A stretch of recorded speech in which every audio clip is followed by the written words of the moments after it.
আসসালামু আলাইকুম ওরহমতুল্লাহ। আমি 6টি হাদিস বলবো গুরুত্বপূর্ণ।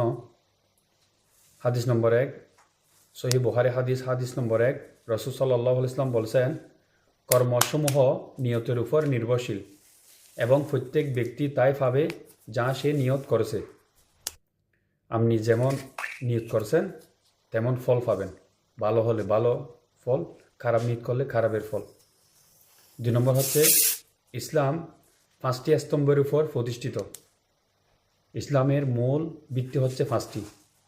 1 নম্বর কালিমা, 2 নম্বর নামাজ, 3 নম্বর জাকাত, 4 নম্বর রোজা, 5 নম্বর হজ।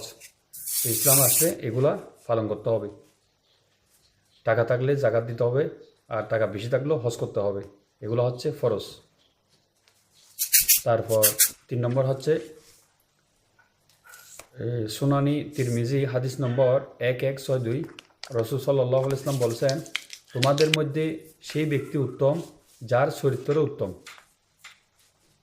তো আমাদের মানুষের মধ্যে কোন মানুষটি বালা, আল্লাহর কাছে কোন মানুষটি বালা? যার চরিত্র সুন্দর, ব্যবহার সুন্দর, আচার আচরণ সুন্দর, খারাপ কাজ থেকে বিরত আছে, খারাপ কাজে লিপ্ত হয় না। তো যার চরিত্র সুন্দর সে মানুষটি উত্তম, আল্লাহর কাছে উত্তম, মানুষের কাছে উত্তম।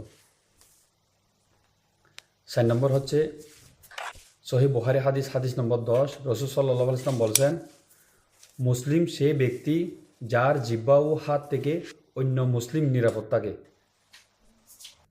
তো যে প্রকৃত মুসলিম সে গালি দেবে না, তার হাত দিয়ে অন্য মানুষকে ক্ষতি করবে না।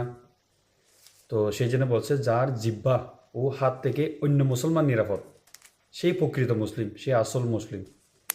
তাই মানুষকে গালি দেওয়া, হাত দিয়ে মারামারি করা, এগুলো থেকে বিরত থাকেন। খারাপ ব্যবহার করা থেকে বিরত থাকেন, কাউকে কষ্ট না দেওয়া। 5 নম্বর হচ্ছে সহিহ বুখারী হাদিস নম্বর 2956। দুনিয়া হচ্ছে মুমিনদের জন্য কারাগার এবং কাফিরদের জন্য জান্নাত।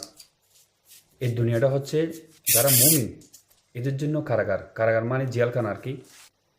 মানে এই দুনিয়াটা কষ্ট হবে, যারা মুমিন এদের জন্য দুনিয়াতে অনেক কষ্ট হবে, সৎ পথে চলতে, হকভাবে চলতে। তো অনেক কষ্ট হবে। আর কাফিরদের জন্য জান্নাত। যারা খারাপ কাজ করে কাফের, এরা এই গুনাহকে গুনাহ মনে করবে না, খারাপ কাজকে খারাপ কাজ মনে করবে না, আনন্দ করবে, ফুর্তি করবে, এনজয় করবে। তো সবগুলো